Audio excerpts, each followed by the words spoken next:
Question दिया है, compare the following fraction and justify your answer. Fraction दिया है 8/3 और दूसरा फंक्शन है 5/2। तो हम इसको सबसे पहले अंश और हर, ऊपर वाले को अंश, नीचे वाले को हर। नीचे वाले को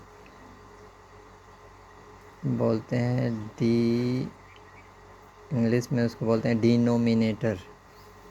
यानी जब दोनों का डिनोमिनेटर बराबर होता है तो ऊपर वाला अंक जो बड़ा होता है वो भिन्न बड़ी होती है, वो फ्रैक्शन बड़ा होता है। नीचे और ऊपर वाला जो छोटा होता है वो भिन्न छोटी होती है। कंपेयर करना है तो सबसे पहले हम देखेंगे दोनों का एलसीएम यानी लघुत्तम समापवर्तक निकालेंगे 3 और 2 का। इसके लिए सबसे आसान तरीका होता है, दोनों का टेबल लिखते हैं और जो संख्या सबसे पहले दोनों में आती है वही हमारा एलसीएम हो जाता है।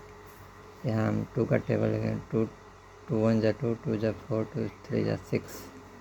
3 का टेबल लिखेंगे, 3 1 जा 3, 3 2 जा 6। मैंने कहा कि सबसे पहले सेम संख्या जो आती है, तो 6 इसमें भी आ रहा है, 6 इसमें आ रहा है, यानी कि 2 के टेबल में भी 6, 3 के टेबल में भी 6 आ रहा है, यानी दोनों एलसीएम हमारा हो जाएगा 6। यहाँ हम 6 लिख दिए, फिर यहाँ भी 6 लिख दिए। अब हम क्या करेंगे कि इस 6 में इस 3 से डिवाइड करेंगे। यहाँ पे हम 6 में 3 से डिवाइड कर रहे हैं, 3 2 जा 6, हमारा 2 बचा है।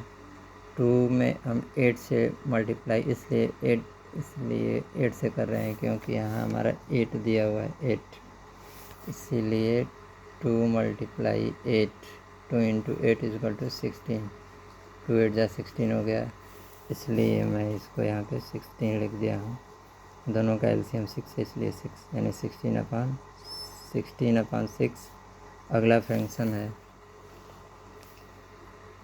फिर एलसीएम 6 है तो यहाँ 6 में इस 2 से, क्योंकि यहाँ पे 2 दिया हुआ है इसलिए हम 2 से यहाँ डिवाइड कर रहे हैं। तो 6 / 2, 2 3 जा 6, कट गया, क्या बचा 3 आंसर आया। 3 में हम इस 5 से, क्योंकि यहाँ पे 5 दिया हुआ है, इस 5 से 3 × 5 यानी 3 5 जा 15, इसलिए हम यहाँ पे लिख दें 15।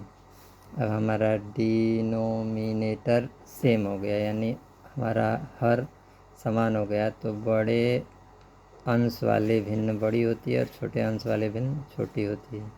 इसका मतलब 8/3 हो गया आपका 16/6 और 5/2 हो गया आपका 15/6। अब हम आराम से लिख सकते हैं कि 8/3 > 5/2, यही आपका आंसर हो जाएगा।